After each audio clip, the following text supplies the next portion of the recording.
The world is healing. Ito ay ayon sa mga netizens na matapos mapanood ang ilang video footage sa naganap na kaarawan ng talent manager na si Mr. M. Mapapanood kasi si Julia Barretto at Bea Alonzo na masayang nagkakwentuhan. Hindi naman lingid sa ating kaalaman na nagkaroon ng onting lamat ang dalawa matapos na pagbintangan si Julia na umano'y dahilan kung bakit ginost ni Gerald Anderson ang noon ay karelasyon niyang si Bea Alonzo. Sa kabilang dako, tila maayos na din ang relasyon ni Julia sa kanyang tita na si Claudine Barretto. Dahil bukod kasi kay Bea ay nakitang magkasama din si Julia at si Claudine na magkaakap. Tulad ng kanilang lambingan noong wala pang tampuhan sa kanilang pamilya. Hello! Hello! Go! Tribute to Mr. M here. Hi, Pokey. Our favorite Pokey.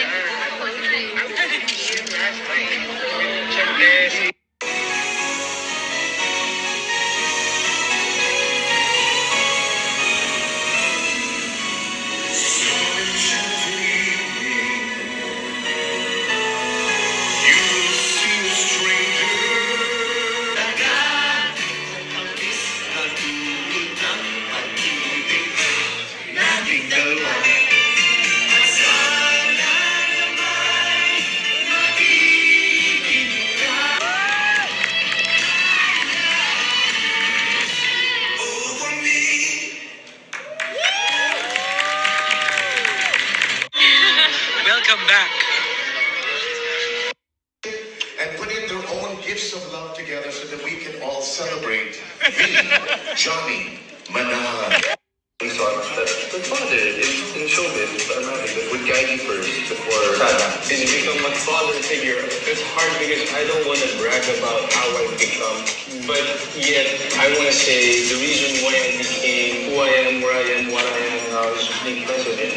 No one can replace him. Parang may magic yung mata niya na kapag nakita ka, alam mo lang yan. Yeah. And hindi lahat may ganun. I just want to say thank you so much. I think I could speak for everybody, on behalf of everybody, na you have touched everybody's lives here.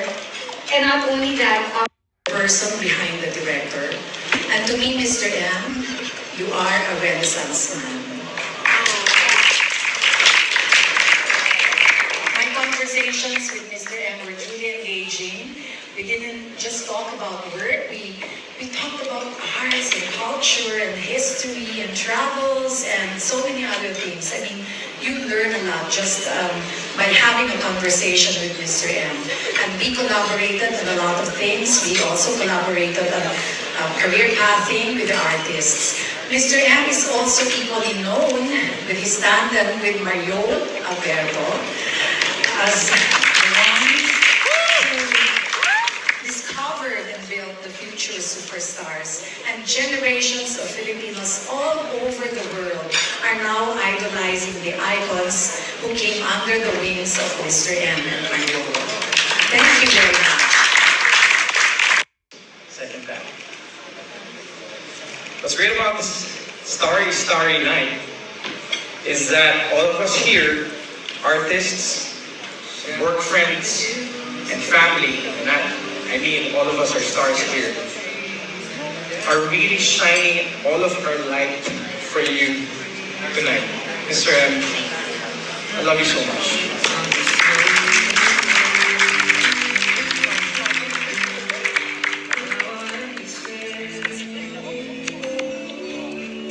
Once you try. it's true. Go ahead, you.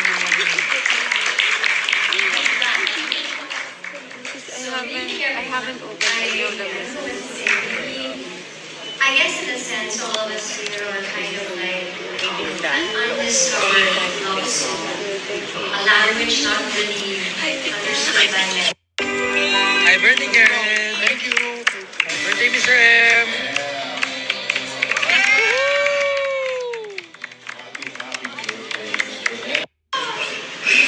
That's love, grace, yeah.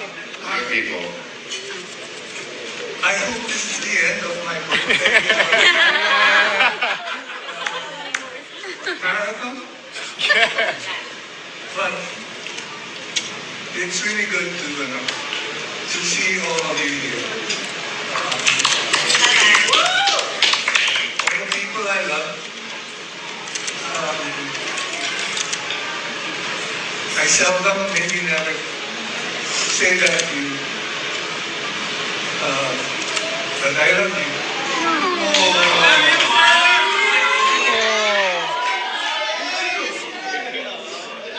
눈 뜨면 눈부신 아침 햇살과 모닝콜로 너와 시작하는 하루, 마치 내 인생의 포커스가 지금에 맞춰진 걸까.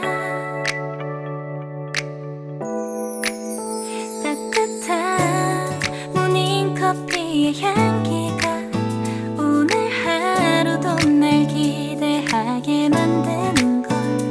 우리 오늘은 또 어떻게 지낼까.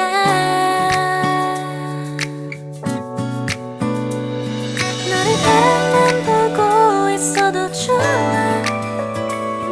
아무 말도 하지 않아도 난 좋아.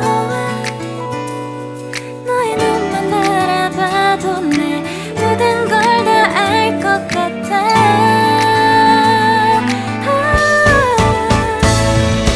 우린 너무 완벽하게 모든 게 다 잘 맞아서 가끔만 걱정이 돼. 네가 날 떠나가 버릴까 봐. 쓸데없는 다른 걱정 따윈 생각하지 말기로 해. 오늘은 우리 기다렸던 데이트 날이야. 손을 잡아줘. 오늘 데이트도 멋졌어. 너도 좋았어. 내일은 또 어떤 곳을 너와 함께 가볼까. 너와 함께 먹고 싶었던 명동 길거리 음식, 내일 그걸 먹으러 가볼까. 너와 마주 앉은 지금이 난 좋아. 너의 마음도 알 것 같아. 모두 다 너의 눈만 바라봐도 내 마음을 들킬 것 같아.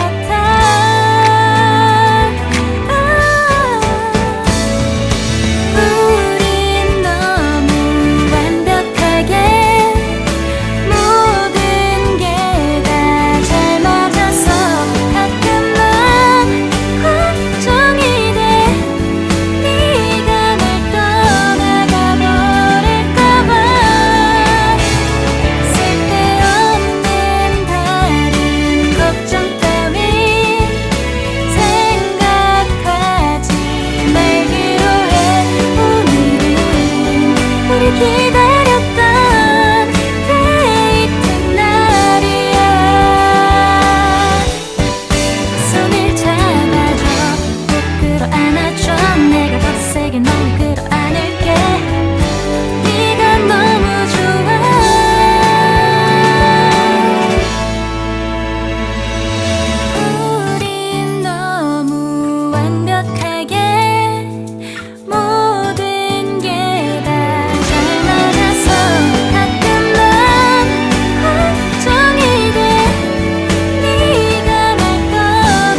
It's a beautiful day, my beginning will be as bright as the sun. Come, won't you come along? And it feels so bright, it's like luck is raining on me. Go and follow your heart, doesn't matter how